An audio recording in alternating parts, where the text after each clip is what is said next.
오늘은 11월 7일입니다. 11월 첫 번째 주일이기도 하고요. 1년에 한 번 저희가 감사드리는 감사주일로 드리는 예배입니다. 이 시간 우리 다 함께 조용한 기도 드리심으로 감사주일 예배를 성부와 성자와 성령의 이름으로 시작하겠습니다. 다 함께 기도하겠습니다. 여호와께 감사하라. 그는 선하시며 그의 인자하심이 영원하미로다. 할렐루야. 은혜로우신 하나님, 오늘 감사주일 예배를 하나님께 올려드립니다. 이 예배 가운데 성령께서 친히 임재하여 주셔서 예배 순서마다 은혜로 인도하여 주시옵소서. 우리 주 예수 그리스도의 이름으로 기원하옵나이다. 아멘.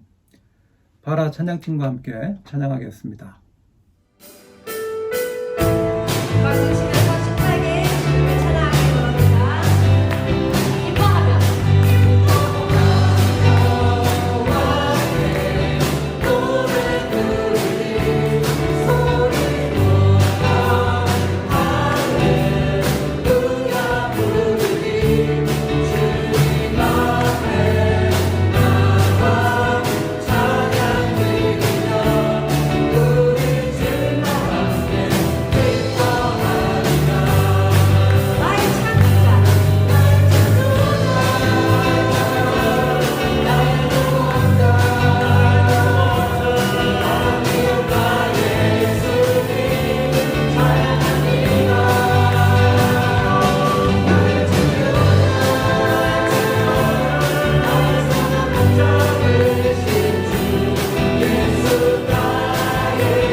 사도신경으로 다 함께 신앙 고백하겠습니다. 전능하사 천지를 만드신 하나님 아버지를 내가 믿사오며 그 외아들 우리 주 예수 그리스도를 믿사오니 이는 성령으로 잉태하사 동정녀 마리아에게 나시고 본디오 빌라도에게 고난을 받으사 십자가에 못 박혀 죽으시고 장사한 지 사흘 만에 죽은 자 가운데서 다시 살아나시며 하늘에 오르사 전능하신 하나님 우편에 앉아 계시다가 저려서 산 자와 죽은 자를 심판하러 오시리라. 성령을 믿사오며 거룩한 공예와 성도가 서로 교통하는 것과 죄를 사해 주시는 것과 몸이 다시 사는 것과 영원히 사는 것을 믿사옵나이다. 아멘. 이 시간 우리 다 함께 기도하겠습니다. 사랑의 하나님 아버지, 2021년도 한 해를 돌아보며 교회 어린 생명부터 노년에 이르기까지 한 영혼 한 영혼을 돌봐주시고 결실을 보게 하시니 감사와 영광을 올립니다. 주님은 참 포도나무이시며 우리는 그의 가지입니다.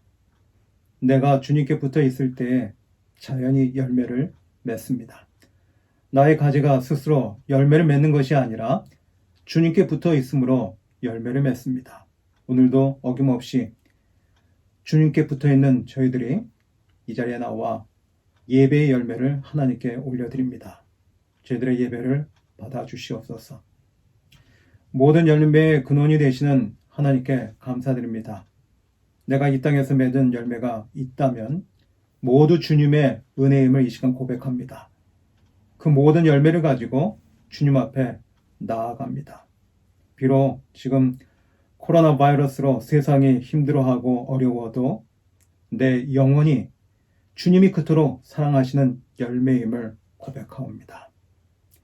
1년에 한 번 맞이하는 이 감사 주일에 인생의 열매가 주님의 손에 있음을 알고 감사하는 성도들이 되게 하여 주시고 주님께 더욱더 의지하는 저희들이 되게 하여 주시며 내 손에 쥔 모든 소득이 주님의 것임을 고백하게 하옵소서. 그 일부를 드리지만 모든 것이 주님으로부터 나왔습니다. 이것이 나의 신앙 고백이 되게 하여 주시옵소서. 이 소득을 주님 앞에 드리고 삶이 힘든 자들과 함께 나누는 축복을 허락하여 주시옵소서. 나만 즐기고 누리는 것이 아니라 주님이 함께하려 하신 모든 사람들과 나누는 예물이 되도록 구별하여 주시옵소서. 오늘 이 시간 하나님께 예배로 올려드릴 때에 우리의 정성으로 드리는 이 예배가 하나님을 춤추시게 하는 그런 예배가 되도록 이끌어 주시옵소서. 오늘도 우리에게 풍성한 은혜를 내려주시는 아버지께 감사와 영광을 올려드립니다. 나의 참 포도나무 되시는 예수 그리스도의 이름으로 기도합니다. 아멘. 오늘 우리에게 주시는 하나님의 말씀은 마태복음 7장 13절로부터 14절 말씀입니다. 마태복음 7장 13절로부터 14절 말씀을 정찬민 집사님께서 읽어주시겠습니다.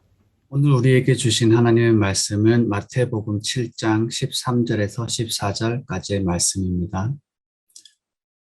좁은 문으로 들어가라. 멸망으로 인도하는 문은 크고 그 길이 넓어 그리로 들어가는 자가 많고 생명으로 인도하는 문은 좁고 길이 협착하여 찾는 자가 적음이라. 아멘. 교회 소식을 잠깐 나누겠습니다. 다음 주일 예배는 기도 순서로 서은주 장로님께서 그리고 성경 봉독 순서로 김혜지 성도께서 담당해 주시겠습니다. 성장반 10기 수강생들 수료하셨습니다. 유경미 집사님, 이영숙 집사님, 이정 집사님, 정솔 집사님 이렇게 네 분이 16주 동안 열심히 공부하셔서 좋은 그런 시간이 되었을 줄로 믿습니다. 수고하신 우리 집사님들 감사하고요. 더 열심히 또 훈련 받으시기를 기대하겠습니다. 그리고 지난 주간에 코로나 바이러스로 인해서 락다운 생활을 하면서 좀 힘들게 지신 우리 교인들에게 우리 조그마한 선물을 함께 나누면서 격려하는 게 좋겠다 해서 지난 주일 오전에 우리 부소장님들과 함께 의논을 했고요. 그래서 지난 주간에 여러분들에게 선물을 돌렸습니다. 이 일을 위해서 우리 서원주 장로님께서 가정에서 선물을 이렇게 구비해 주시고 또 포장해 주시고 나눠 주셔서 저희가 좋은 그런 시간을 가질 수 있었습니다. 수고해 주셔서 감사하고요. 또 이것을 위해서 우리 속도원 가정에게 배달해 주신 우리 속장님, 부속장님들 그리고 우리 청년의 임원들께 감사의 말씀을 드립니다. 조금만 더 견디시고 힘내시길 바랍니다. 그리고 조경현 성도, 심선미 성도 가정이 이사를 가서 주소가 변경이 되었습니다. 우리 김학성 집사님 사시는 곳이 타카닌이라고 하는 그런 지역인데요. 그 부근으로 이사를 갔습니다. 그래서 주변에는 제가 주소를 써놨는데 여러분에게는 그냥 말로만 구두로 광고하겠습니다. 그리고 오늘이 감사주일이라서 여러분들 헌금을 하실 때 온라인으로 헌금하실 때 절기 헌금이라고 하는 표시, 감사주일 감사 헌금이라고 하는 표시로 앞에 이름 앞에 영문 이름 앞에 아래별 숫자 2자를 쓰시면 우리가 헌금을 관리하는데 도움이 될 것 같습니다. 그리고 드릴 마음이 있는데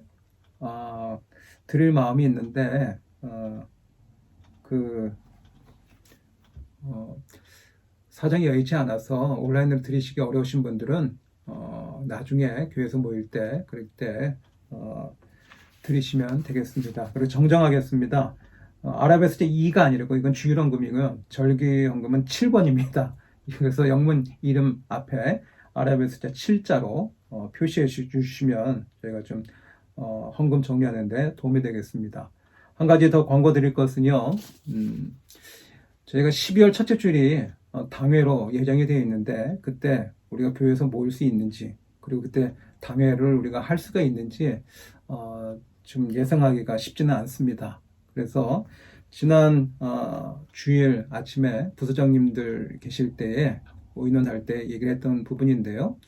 2021년도 기관과 또 부서에 있는 그런 우리 임원진들은 임원이 그 임기가 새로운 당회를 통해서 새롭게 시작이 되어지는데 당회가 언제 될지를 확실치 모르겠습니다. 예정할 수가 없어서. 그래서 당회가 있기 전까지 그 시간이 만약에 12월 초에 당회를 하지 못한다고 한다면 그냥 당회가 새로 열리기 전까지 그 임기가 계속 연장된다고 이해를 해주시면 감사하겠습니다. 이상으로 광고를 마치고요. 감사주를 맞이해서 우리 아동부하고요, 학생들 또 청년들이 감사를 나누는 것들을 영상으로 제작했습니다. 우리 그 영상을 잠시 보도록 하겠습니다.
뭐가 감사해요? 뭐냐면이야. 아버지가 밥 해서 감사하고요. 밥 잘 먹어서 감사하고요. 다음에요. 휴시계가 와서 감사하고요. 날씨가 감사하고요. 다음에 딴 아버지가 뜸을 주러 감사해요. 우리 시우는 뭐가 감사해요? 산타 아버지가 동물이랑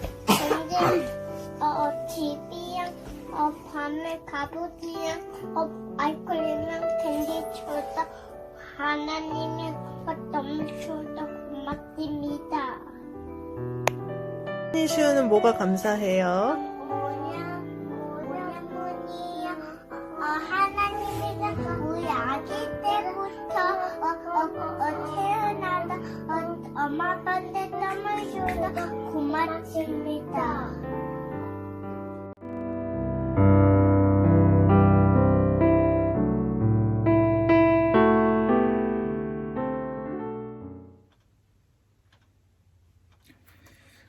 여러분 영상 보셨죠? 어떠셨어요? 저는 영상을 보니까 우리 아이들 또 학생들 청년들이 자신의 감사를 나누는 것이요 너무나 보기 좋고요.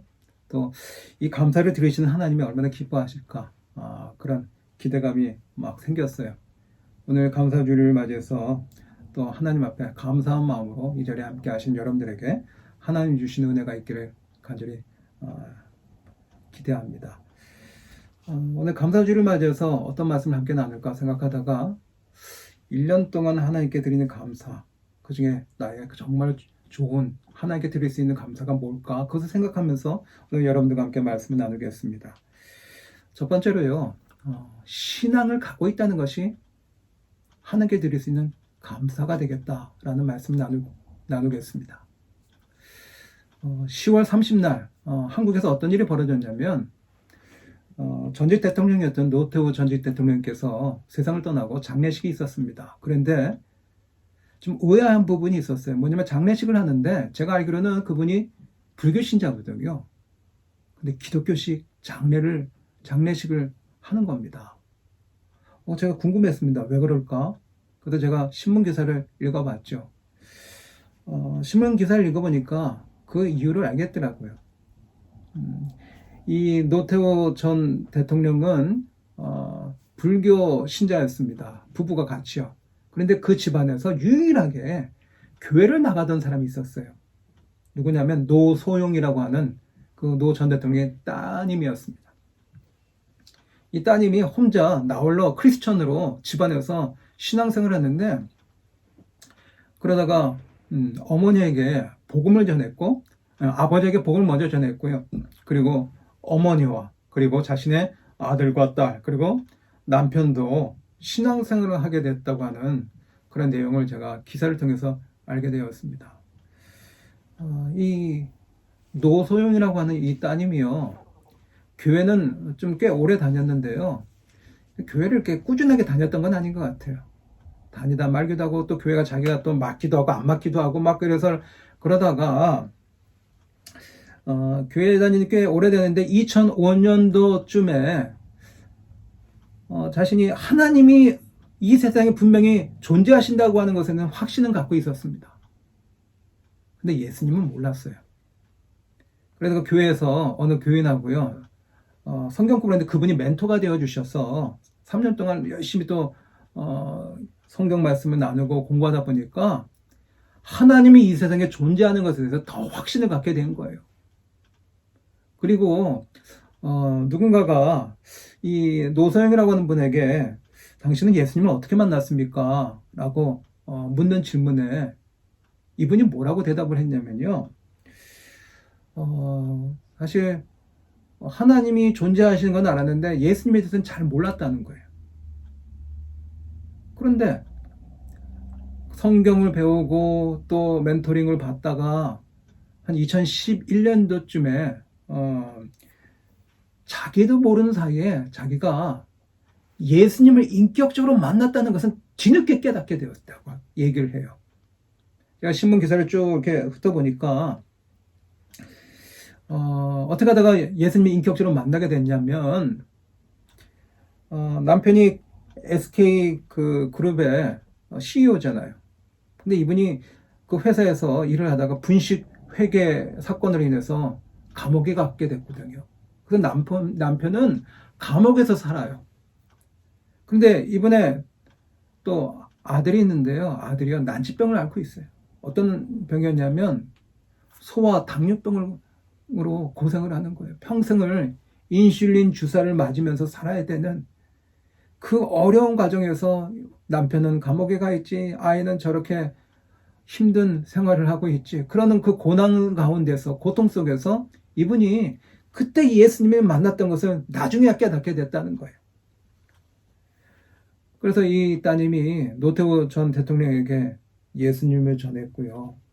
그리고 어떤 목사님들의 도움을 받아서 2010년에 이 노태우 전 대통령이 예수님을 영접하고, 그리고 이어서 그분의 부인도 예수님을 믿고 회심하게 되었고요. 그리고 남편을 위해서 기도하는 그런 삶을 살았다고 합니다. 그러면서 제가 신문 기사를 읽다 보니까 노태우 전 대통령이 1995년대에 비자금 사건으로 인해서 감옥에서 2년 넘게 생활을 했거든요. 거기에서요, 성경을 우리가 구약부터 신약까지 전부 다 성경을 읽는 것을 구약 1독했다고 그러잖아요. 그 2년이 넘는 그 생활 가운데서 성경을 2번 읽었다고 합니다. 그래서 신문 기사에 보니까 이런 글이 돼 있어요. 성경을 읽으니까 많은 질문이 생겼는데, 그것을 거기서 그 교도소에서 그 감옥에서 일하시는 분들한테 막 물어봤는데, 진짜 제가 그 기사를 읽으면서 성경이 역사하시는구나라는 것을 깨달을 수가 있었어요. 그래서 이 노태우 전 대통령의 장례식이 불교식으로 하는 게 아니라 기독교식으로 장례했다는 것을 제가 이해할 수 있게 되었습니다. 제가 오늘 우리가 뭘 감사할 수 있을까요? 1년 동안 살아가면서 우리가 뭘 감사할 수 있을까? 내가 신앙을 갖는다고 하는 것이 너무너무 감사하지 않을까요? 노태우 그 전 대통령이 세상을 떠나면서 그분이 예수님을 믿었다고 하는 그 자체가 얼마나 우리에게 감동입니까? 그러니까 오늘 우리가 예배를 드릴 때 아무나 교회 다니는 게 아니라는 거죠. 오늘 말씀에 보면 좁은 문으로 들어가라. 멸망으로 인도하는 문은 크고 그 길이 넓어 그리로 들어가는 자가 많고 생명으로 인도하는 문은 좁고 길이 협착하여 찾는 자가 적음이라. 이 좁은 길이 뭡니까?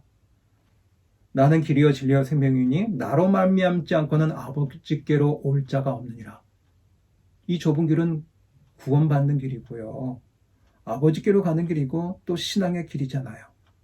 그러니까 세상에 사람을 많은데 아무나 신앙을 갖는 게 아니라는 거예요. 노태우 전 대통령이 예수님을 믿었던 것처럼 아무나 예수님을 믿는 것이 아니라 이것은 바로 좁은 길이죠. 그러니까 우리가 그런 은혜가 있다고 한다면, 우리가 1년간 신앙생활을 했다고 한다면 이것이 하나님께 드릴 우리의 감사 제목이 될 줄로 믿습니다. 두 번째로요, 신앙생활 하는데요, 우리가 신앙생활 하면 지식으로 믿는 경우가 있잖아요. 머리로요. 또 한 가지는요, 마음으로 믿는 경우가 있습니다. 그래서 지식은 두 가지라고 합니다. 첫 번째는 아는 지식이 있고요. 머리로 아는 지식이고요. 또 한 가지는 뭐냐? 몸으로 경험을 통해서 체험하는 지식이 있습니다. 우리 젊은 부부가 결혼을 해서 이제 살림을 꾸리게 되면 그 며느리 되는 사람들이 김치를 만들어 보잖아요. 그런데 살림을 안 해본 그런 아내가 김치를 만들려고 하면 쉽지 않잖아요.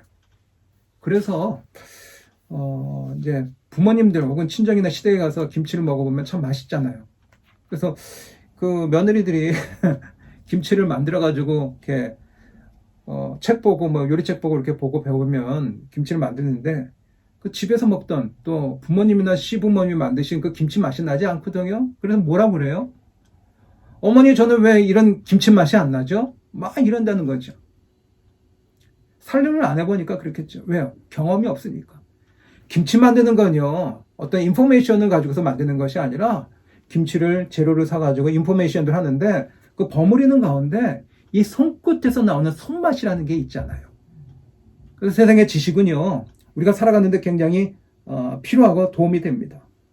그런데 경험으로 체험된 지식이 있으면요, 우리가 말을 할 때 더 힘을 불어서 얘기할 수 있고요. 그리고 경험이 있는 지식은, 체험이 있는 것들은요, 우리가 생명력이 있죠. 우리가 신앙생활 하는데 하나님 말씀 봐야 됩니다 라고 하는 건 다 알아요. 머리로 알아요. 말씀 보면 좋죠. 근데 그걸 실제로 행동하는 건 또 다른 부분이거든요. 노태우 전 대통령이요, 그 감옥에서 있을 때 성경을 두 번이나 읽었다고 하는 얘기가 뭘 말할까요?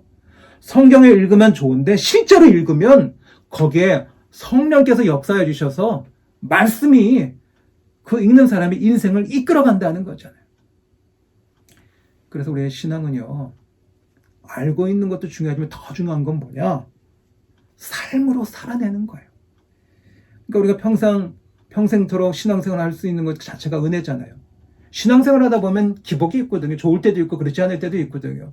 그래서 신앙생활을 유지한다고 하는 게 또 쉽지 않아요. 그게 은혜예요. 그런데 정말로 은혜 가운데 은혜는 뭐냐면, 내가 알고 있는 것을 행동으로 옮겨서 경험을 하면서 쌓아가면서 하는 그 신앙생활이, 우리가 1년 동안 신앙생활 그렇게 했다고 한다고 한다면 이것이 하나님께 드릴 수 있는, 체험하는 신앙으로 살아온 것이 우리가 하나님께 드릴 수 있는 감사의 제목이 될 줄로 믿습니다.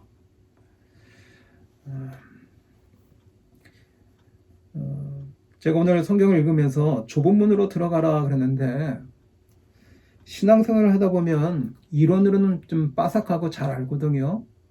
근데 그걸 행동으로 옮기고 그걸 순종해서 하는 건 많은 사람이 다 그렇게 하는 게 아니에요.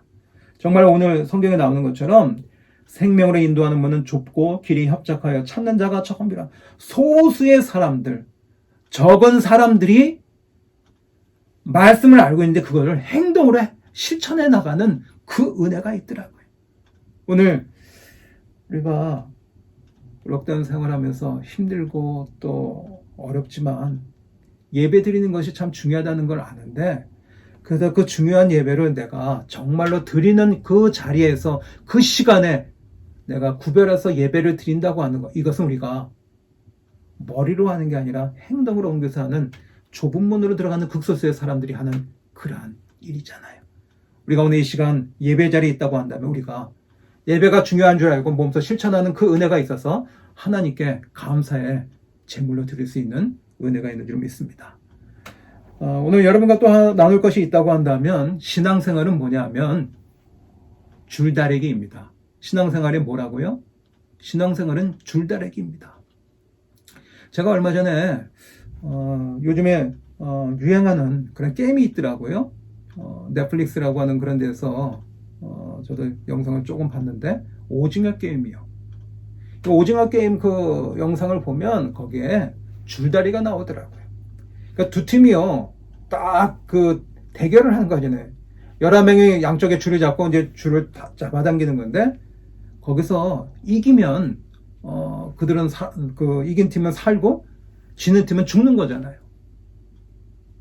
근데 이 줄다리기에서 이기려면 팀이 이루어져 가지고 호흡이 중요하더라고요. 그리고 그 멤버들 중에서 힘이 센 사람이 있으면 더 좋죠. 그런데 힘이 있고 호흡이 그 같이 어울릴 수 있는 사람, 그러면 참 좋은데, 거기다가 전략까지 있으면 이거 너무너무 좋은 거죠. 그래서 우리 인생에 줄다리기는요, 두 가지가 있습니다. 뭐냐면, 줄다리기는 내가 끌어당기는 거잖아요. 그래서 내가 끌어당기느냐 아니면 남에게 끌려가느냐, 이 줄다리기는 두 가지밖에 없어요. 거기서 승패가 결정되어지는 거거든요. 그렇다면 제가 오늘 신앙생활은 줄다리기입니다 라고 말씀을 드렸습니다. 우리의 신앙생활에 줄다리기는 어떨까요? 내가 신앙생활 하는데 내가 주도적으로 신앙생활을 끌어당기면서 신앙생활을 하는지, 아니면 내가 신앙생활을 주도적으로 하지 못하고 남에게 끌려다니는 그런 신앙생활을 하고 있는지를 한번 생각해 보세요. 또 우리가 줄다리기라고 한다면 내가 세상을 이끌어가는 사람입니까? 아니면 하나님에게 이끌림을 받는 사람인지 한번 생각해 보세요. 신앙생활 하다 보면 사람에게 휘둘리기도 하는데요. 사람에게 끌려갈 수도 있고요. 아니라 사람에게 끌려가는 게 아니라 하나님께 끌려가는 사람이 있거든요. 보통 우리가 줄다리기 시합을 하면 내가 상대팀과 싸울 때는 끌어당겨야지만 이겨요. 끌어당겨야 내가 이길 수 있는 거예요. 그런데 끌림을 받으면, 끌림을 당하면, 끌려가면 나는 지는 거죠. 그런데 신앙의 줄다리기는 세상의 줄다리기하고는 좀 달라요. 그러니까 신앙생활 하다 보면 팽팽할 때 있거든요. 신앙생활은 누구랑 하는 겁니까? 하나님하고 나하고 하는 거거든요. 이 줄달리기를 하는 건데 내가 고집을 부릴 때가 있어요. 내가 옳다고 생각할 때가 있어요. 그래서 말씀을 보면서도 하나님의 말씀대로 가지 않고 내가 원하는 바대로 갈 때가 있거든요. 그래서 팽팽할 때가 있어요. 그런데 낚시를 하는 분들이면 좀 이해하실 것 같아요. 고기가 탁 낚시의 먹이를 탁 먹는 그런 순간이 낚싯대에 그게 느껴지면 그때 탁 낚아채잖아요. 그런 것처럼 내가 고집 부리고 하나님 말씀대로 살아야 되는데 알면서도 그렇게 못할 때가 많거든요. 그때 하나님께서 나를 끌어당기신다고 그랬는데 우리 신앙생활은 줄다리기라고 그랬으니 줄다리기 하는 것이라고 했으니까 어떻게 해야 될까요? 하나님께 끌려가야 되는 거예요. 신앙생활은 내가 이끄는 게 아니에요. 철저하게 하나님께 이끌림을 받는 게 이게 신앙생활 잘하는 거거든요. 하나님께서 끌어주셨거든요. 그때 반응했던 사람이 있어요. 너 내 쪽으로 와. 내 말대로 해. 이렇게 얘기하셨던 그런 인물이 있습니다. 구약의 인물 가운데 우리가 잘 아는 아브라함이요. 하나님께서 아브라함에게 자식을 주시겠다고 하셨는데 드디어 자식을 주셨어요. 100세가 됐을 때, 아브라함이 100세가 됐을 때 아들 이삭을 주셨거든요. 그 귀한 아들 이삭을 하나님께서 뭐라고 그래요? 모리아 산에 가서 제단을 쌓고 장작을 펴가지고 나무를 이렇게 올려놓고 거기다가 아들 이삭을 묶어놓고요. 불로 태워서 번제로, 번트 오퍼링으로 아들을 불에 살라가지고 제사를 드리라는 겁니다. 하나님께서 끌어당기셨잖아요. 그럼 아브라함이 어떻게 반응을 했을까요? 안 된다고 했을까요? 거절했을까요? 아니요. 하나님이 끌어당기시는 것에 대해서 그대로 다 받아들였습니다. 토달지 않고요. 변명하지 않고 그대로 하나님께서 아들을 바치라니까 그대로 해서 그랬더니 하나님께서 어떻게 하셨어요? 하나님이 끌어당기고 해서 그대로 끌려오니까 하나님께서 아브라함 보고 잘했다고 믿음이라고 하는 것에 대해서 인정해 주시고 합격 도장 팍 찍어 주셨거든요. 성경의 인물 가운데 요나라고 하는 인물이 있었습니다. 이 요나에게도 하나님께서 끌어당기실 때가 있었습니다. 뭐라고 그러셨어요? 요나에게 아수르라고 하는 나라가 있습니다. 이 아수르의 수도가 니느웨거든요. 거기에 가서 이들에게 심판의 말씀을, 하나님의 말씀을 전하라고 요나에게 말씀하셨거든요. 요나가 어떻게 했을까요? 아브라함은 하나님이 땡기시는 데에 대해서 그대로 딸려갔거든요. 근데 요나는요, 그렇게 하지 않았어요. 어떻게 했습니까? 니느웨로 가라고 그랬는데 다시스로 도망갔거든요. 그랬더니 하나님께서 화가 나셔가지고요, 바다에 빠지게 해서 큰 물고기 뱃속에서 그 어두컴컴한 곳에서 지내게 하셨잖아요. 지난 주 중에 그러니까 교회에서 조그만 선물을 준비해서 우리 각 가정별로 나눴습니다. 그래서 제가 일주일에 시간을 한번 내가지고 너무 멀어서 가기 쉽지 않은 곳에 제가 갔었죠. 그래서 저 핸더슨 쪽으로 우리 김수창 권사님 가정에 갔었고요. 타카니니 지역에 김학성 집사님, 그리고 우리 조경현 그 심선미 자매 있는 집으로 제가 운전을 해서 배달하러 전해드리러 갔습니다. 그래서 제가 운전을 하면서 이런 생각을 해봤습니다. 운전하고 비슷한 단어가 있는데 운동이라고 하는 단어가 있고요. 운전이라고 하는 단어가 있습니다. 운동도 움직이는 거고 운전도 움직이는 거예요. 근데 운동은요, 내 몸 스스로가 움직이는 거잖아요. 그래서 운동을 많이 하면 몸이 힘들죠. 에너지가 많이 소비되고 땀도 나고. 그런데 운전은 막 땀이 나거나 굉장히 숨을 헐떡헐떡 셀 만큼 그런 거 그렇게 힘들지는 않거든요. 운동은 내가 좀 앞을 보면서 좀 이렇게 운전하고 그리고 이렇게 몸을 좀 이렇게 손을 움직이면 되는 거거든요. 근데 움직이긴 움직이는데 많이 움직이고 빨리 움직이잖아요. 그런데 내가 손만 조금 움직이면 되는데 차가 막 움직이잖아요. 그럼 멀리도 가고 가까운 데도 가고 빨리 가기도 하고 막 그렇잖아요. 그러니까요. 운동은 조금 내 몸을 전체가 움직이는 거지만 운전은 많이 안 움직이는 거거든요. 근데 실제로는 많이 움직여요. 왜? 차가 움직여가니까. 제가 거기서 뭘 생각했냐면 우리의 신앙생활이요. 하나님하고 줄다리기 하는 건데 우리의 인생이 순탄하고 은혜가 되는 삶이 뭐냐면 하나님께 이끌림을 받는 거거든. 그게 뭐냐?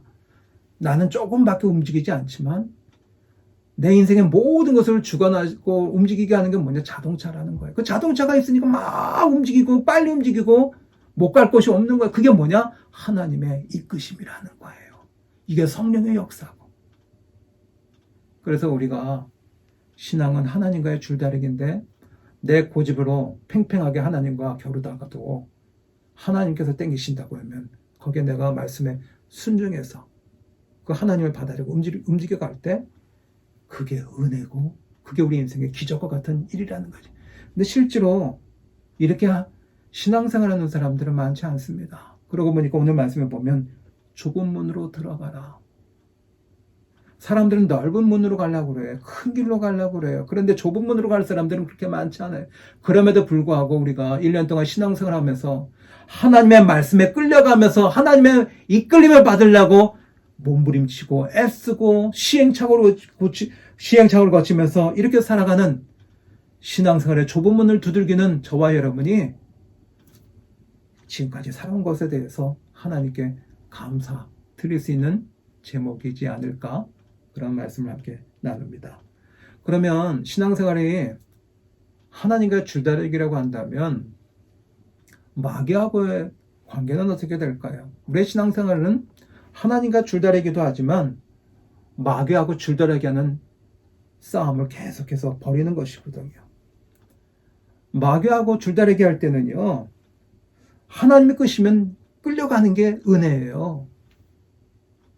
그런 사람들은 많지 않지만 그래서 좁은 길을 가는 거고 적은 수가 하나님께 순종하고 따라가죠. 근데 마귀하고 줄다리기 할 때는 어떻게 해야 돼요? 우리가 있는 힘껏 잡아당겨서 이겨야 되는 거예요. 근데 마귀는요, 세상에 아주 달콤한 단맛을 가지고 우리를 유혹하잖아요. 우리가 학생부에서 우리가 지금 요즘 창세기 갖고 말씀을 배우는데요. 아담과 하와가 뱀이 선악과를 하나님께서 따먹지 말라고 했는데 아담과 하와에게 뭐라고 해요? 보암직도 하고 먹음직도 하고 그러면서 그거 먹어도 너희는 절대로 죽지 않는다 하면서 달콤하게 유혹하잖아요. 그래서 그 유혹에 넘어가잖아요. 마귀하고 줄다리기 하는데 아담과 하와는 넘어갔거든요. 이겼어야 되는데, 잡아당겼어야 되는데, 그것을 밀어냈어야 되는데 그러지 못했죠. 예수님께서 마태복음 4장에 보면 이 땅에 육을 입고 오셔가지고요, 광야에서 40일 동안 금식하신 다음에 마귀에게 시험을 받으셨잖아요. 그 달콤한 시험이 뭐였어요? 온 천하 만국을 다 보여주면서 예수님에게 뭐라고 해요? 나한테 경배하고 절하라고 그러잖아요. 그때 예수님께서 어떻게 하셨습니까? 그 마귀의 유혹에 넘어갔어요. 그렇지 않거든요. 하나님의 말씀으로 선포하면서 그 마귀의 유혹을 뿌리치시고 잡아당기셔서 그 줄다리기에서 이겨내셨거든요. 성경의 인물을 보면 하나님께 바쳐진 인물이 있어요. 나실인이라고 부르는데 그 중에 사사 중에 하나인 사람, 삼손이요. 삼손은 되게 힘이 셌습니다. 그래서 블레셋이요, 삼손만 보면 굉장히 두려워했었던 인물이었죠. 그런데 이 삼손이요, 하나님께 바쳐진 인물인데 그에게는 엄청난 힘이 있었어요. 그런데 이 나실인의 규정에 보면 이 나실인은 하나님이 선택하시고 하나님께 바쳐진 사람이기 때문에 정결한 모습으로 살아가야 되는데 머리에 그 삭도를 대지 않는, 칼을 대지 말아야 되거든요. 그 삼손의 힘의 근원이 되는 게 뭐냐면 머리카락이었거든요. 그런데 이 삼손이 유혹에 빠졌어요. 들릴리라고 하는 여자의 유혹에 빠져가지고 자신의 힘의 그 비밀을 그냥 공개해버리고 만 거예요. 그때 이후로 이 삼손은요, 그 유혹을 물리치지 못해가지고 비참하게 세상을 떠나고 맙니다. 성경의 인물에 보면 요셉이라고 하는 인물이 있었습니다. 창세기 37장부터 등장하는 인물이거든요. 근데 이 요셉이 보디발의 집에 노예로 잡혀갔잖아요. 그런데 워낙 착실하고 성품이 좋아서 그 가정의 총무로서 인정받고 살았는데 어느 날 이 보디발의 아내가 성적으로 유혹하는 거예요. 제가 우리의 신앙생활은요, 마귀하고 줄다리기 하는 거라고 그랬어요. 그래서 달콤하게 유혹할 때 어떻게 하느냐? 그거를 물리치고 끌어당겨서 자기가 이겨야 되는 거예요. 근데 삼손은 넘어갔잖아요. 근데 요셉은요, 이 성적으로 유혹하는데 성경에 보면 요셉이 뭐라 그러냐면, 어찌 내가 하나님이 보고 계신데 죄를 짓겠습니까? 내가 어떻게 하나님 앞에 득지하리요 하면서 그 위기를 이겨냈던 그런 말씀을 성경은 기록하고 있습니다. 그래서 오늘 말씀 보면서 신앙생활 하면서, 특별히 이민교회에서 신앙생활 하시는 분들 보면서 신앙에 업앤다운이 있죠. 좋을 때도 있고 그렇지 않을 때도 있습니다. 시험이 올 때마다 무너지고 절망하고 실패하는 경우도 많이 있죠. 그런데 하나님하고 줄다리기 할 때는 하나님께 끌려가야 되는 거예요. 그게 은혜예요. 그런 분들이 좁은 길 가는 것처럼 많지 않아요. 그리고요, 신앙생활 하다 보면 사단의 어떤 시험처럼 달콤한 시험에 빠져가지고 그런 경우가 우리가 많거든요. 그걸 이겨내는 사람들도 많으면 좋을 텐데 그렇지 않은 경우도 많거든요. 그래서 신앙생활은 뭐와 같냐면, 우리가 설령 실수를 하고 실패를 하고 절망하고 시험에 들렸을지라도 마귀에게 우리가 실패하고 질 수도 있어요. 그럴 때마다 우리가 생각해야 되는 건 뭐냐면, 신앙생활은 설거지다라고 기억하시면 좋겠습니다. 여러분들 그 식사를 하시고 나서 그 싱크대에 설거지할 그릇들이 많이 쌓여 있으면 어떠세요, 마음이? 설거지할 것들 막 수북이 쌓여 있으면 좀 마음에 부담스럽죠. 왜냐하면 어차피 해야 될 일이기도 한데 그걸 계속 쌓아두면 냄새도 나고 팔이 뜯기고, 그리고 미관상 좋지도 않고. 근데 여러분들, 그 설거지 해야 될 그릇들을요, 좀 하긴 귀찮긴 하지만 설거지를 딱 하고 나면 어떤 마음이 들어요? 뿌듯함이 있잖아요. 그러니까 그 그릇들은 좀 더러웠었는데 말끔하게 깨끗하게 씻어가지고 새 것처럼 하얗게 되니까 언제든지 거기다가 뭘 담을 수 있고 좋잖아요. 그러니까 설거지를 하고 나면 우리 마음속에 어떤 마음이 생기냐면 뿌듯하고 다시 뭔가를 새로 음식을 장만해도 좋겠다라는 생각이 드는 거잖아요. 우리가 혹 사단에게서 줄다리기를 해가지고 마귀들과 싸움에서 우리가 질더라도 우리가 신앙생활이라고 하는 것이 설거지라고 한다면, 우리가 죄를 짓고 실망하고 좌절했을지라도 우리가 설거지하면 마음이 깨끗해지고 그릇이 깨끗해졌던 것처럼 우리가 잘못한 것에 대해서, 실수한 것에 대해서 죄를 지었다라고 하더라도 하나님 앞에 그것을 고백하고 기도하면 우리의 마음이 깨끗하고 또 후련해지는 은혜가 있습니다. 그래서 요한복음 요한 1서에 보면 이런 말씀합니다. 만일 우리가 우리 죄를 자백하면 그는 미쁘시고 의로사 우리 죄를 사하시며. 신앙생활은 사단과의 영적 싸움이기도 하고요, 주달이기도 합니다. 이기시길 바라겠습니다. 혹 무너졌다고 한다면 로마서 12장 21절에 있는 말씀처럼 악에게 지지 말고 선으로 악을 이기라. 실패했어도 하나님께 내 죄를 고백하고 그래서 내 더러운 죄를 씻고 주님 앞에 산뜻한 모습으로 날마다 살아가시는 이렇게 우리가 1년 동안 살아왔잖아요. 그래서 바라기는 신앙생활은 줄다리기인데 하나님에게는 내가 끌려가되 사단과의 싸움에서는 이겨내는 이렇게 살아가는 사람들은 많지 않아요. 그래서 좁은 문으로 들어가는 거지만 그 좁은 문으로 들어가는 사람들은 많은 숫자가 아니라 적은 숫자지만 바로 여러분들이 또 제가 걸어왔던 신앙의 길이 그 길인 줄로 믿고 하나님께 오늘 감사드릴 수 있기를 간절히 바랍니다. 마지막으로요. 신앙생활은요. 물구나무 서는 겁니다. 혹시 물고기 이름을 아실는지 모르겠어요. 레이저 피쉬라고 하는 물고기가 있습니다. 제가 생김새 모양을 보니까 바늘처럼 생겼어요. 이렇게 길쭉하게 볼펜처럼 이렇게. 근데 여기 입이에요. 그리고 여기 꽁무니고. 근데 이 물고기는요. 이렇게 생겼는데 머리가 이렇게 돼 있고 꼬리가 이렇게 되는데 수영을 물속에 바다에 어떻게 들어있는지 아세요? 이렇게 하고 다녀요. 이렇게 물구나무 서고 하고 다니는 물고기예요. 여러분 우리가 길을 걸어갈 때 걸어가는 게 편하지 물구나무 서면서 걸어다니기가 엄청 힘들잖아요. 거꾸로 다니는 거잖아요. 근데 하나님이 이 물고기는 이렇게 만드셨어요. 그래서 이렇게 움직이면서 바다를 움직여. 이렇게 가면 참 좋을 텐데 이렇게 해서 움직여 갔더라고요. 그래서 살기 위해서 생존하기 위해서 이 물고기는 이렇게 수영을 하더라고요. 제가 이 물고기 보니까요. 다른 물고기들하고는 정반대예요. 이렇게 가야 되는데 이렇게 물구나무 서면서 간다고 하는 게 이게 말이 돼요? 제가 이것을 보면서 뭘 생각했냐면 하나님의 자녀들은 이 물고기처럼 물구나무 서면서 신앙생활 하는구나. 그게 뭐예요?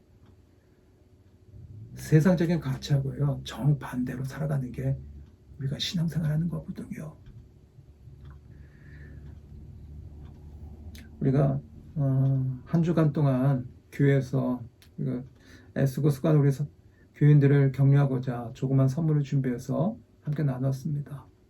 제가 그것을 나누면서 뭘 생각했냐면 여러분 그것이요.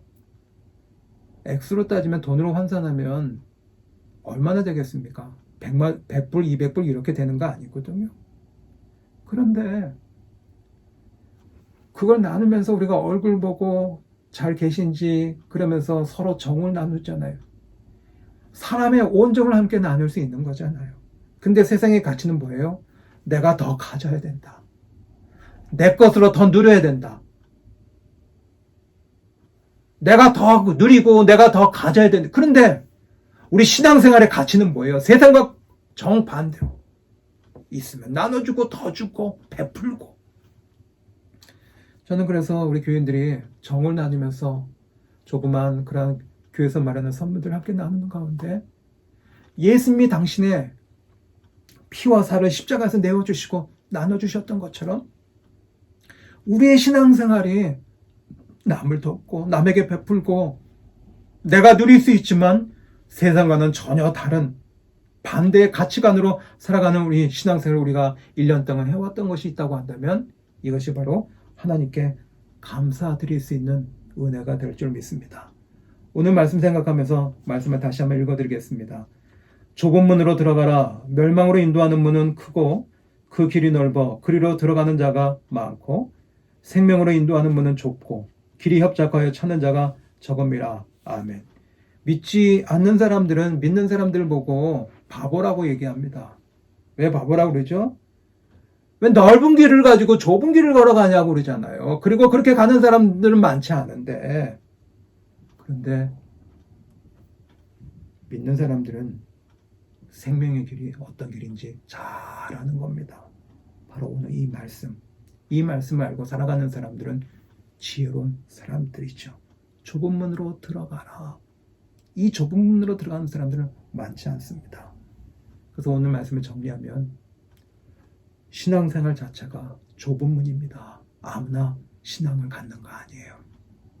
그래서 감사해요. 신앙생활 머리로 하는 사람들도 있지만 그것을 행동으로 옮겨서 살아내는 사람, 이런 사람들도 많지 않습니다. 그래서 우리가 예수님을 믿고 신앙생활해야 되고 주일날 예배드리는 아는 것은 멈추지 않고 예배의 현장에 있잖아요. 그래서 우리는 감사할 수 있는 거예요. 그리고요, 신앙은 하나님과의 줄다리기입니다. 하나님에게 버티면 나만 손해잖아요. 그래서 하나님이 끌어당기시면 거기에 순종하고 따라가는 게 은혜라는 거죠. 그래서 오늘도 우리는 하나님의 말씀대로 하려고 몸부림치잖아요. 그 길은 아무나 가는 게 아니라 좁은 길. 그래서 우리는 하나님께 감사할 수 있어요. 내가 그 길을 걸어가니까. 그리고요, 신앙생활은 마귀하고 줄다리기 하는데 우리는 그것을 끌어당겨서 유혹에 빠지지 이길 수 있어야 되는 거예요. 유혹에 넘어가지 않는 그 좁은 길을 우리가 한 걸음 한 걸음 뚜벅뚜벅 걸어가게 우리는 하나님께 감사할 수 있는 거고요. 그리고 세상의 가치에 대해서 우리 신앙생활은 역주행하는, 세상의 가치관과는 전혀 다른, 더 얻으려고 하는 게 아니라 될 수 있으면 나눠주고 베풀려고 하는 그러한 삶을 사는 사람, 그런 사람들은 이 세상에 많지 않죠. 좁은 길을 가는 사람. 그래서 우리가 그 길을 걸어가려고 애쓰고 그렇게 하나님께 기도하는 가운데 좁은 길을 우리가 걸어가는 신앙생활하기에 오늘 1년 동안 우리의 신앙생활이 하나님께 드려지는 감사의 제물이 될 줄 믿습니다. 이번 한 주간 동안 오늘 주신 말씀 생각하면서 평생토록 좁은 문으로 들어가시고, 그래서 하나님의 기쁨이 되시는, 그래서 오늘 말씀처럼 생명으로 인도하는 문은 좁고 길이 협착하여 찾는 자가 적음이라, 바로 여러분들이 그 주인공이 되시기를 예수님의 이름으로 간절히 축복합니다. 오늘 주신 말씀 생각하면서 찬송가 301장 찬송하고 헌금 기도와 축도로 예배를 마치겠습니다.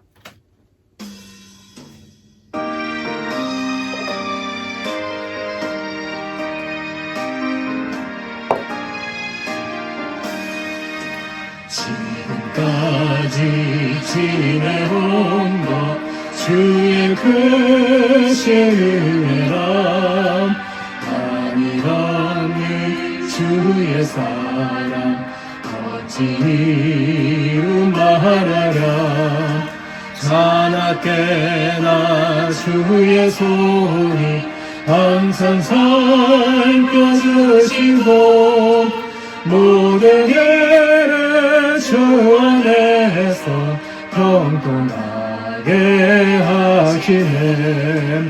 몸도 맘도 연약하나 쓰임받아 사람들 물붓듯이 부으시는 주의 은혜 족하다. 사랑 없는 거리에나 험한 산길에 멜게 주의 손을 굳게 잡고 찬송하며 가리라.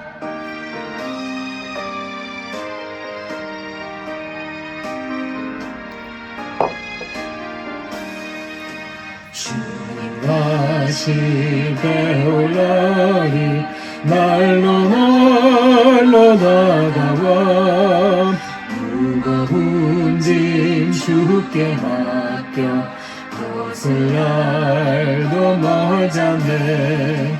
나를 위해 예비하신 고향 집에 돌아가 아버지의 품 안에서 영원토록 살리라. 아멘. 기도하겠습니다. 세상의 많은 사람들 가운데 오클랜드 감리교회를 사랑하여 주셔서 하나님의 은혜로 사랑하며 여기까지 살게 하여 주심을 감사합니다. 1년 동안 신앙생활하며 바이러스와 싸우면서 영적 전쟁을 치르는 우리 성도들을 지켜주심을 감사합니다. 그리고 오늘도 그 좁은 길을 걸어가고자 믿음으로 뚜벅뚜벅 걸어가는 성도들을 주님께서 이끌어주심을 감사합니다.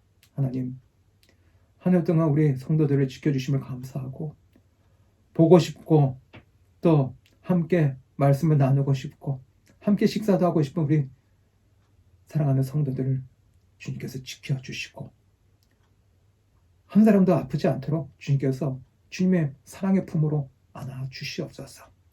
이 시간에 주님의 몸된 교회를 생각하며 주님께 두 손을 벌려서 예물을 드린 손길을 기억하여 주시고 아버지여 그 드리는 손길을 기억하사 아버지여 그 가정을 더 축복하여 주시고 아버지여 오늘도 헌신하며 교회로 해서 묵묵히 중보 기도하며 돕는 이들의 손길들을 기억하여 주셔서 우리 교회가 아버지여 빨리 코로나 바이러스가 지나가고 선교하고 또 지역사회에 섬기고 봉사하는 교회가 될 수 있도록 인도하여 주시옵소서.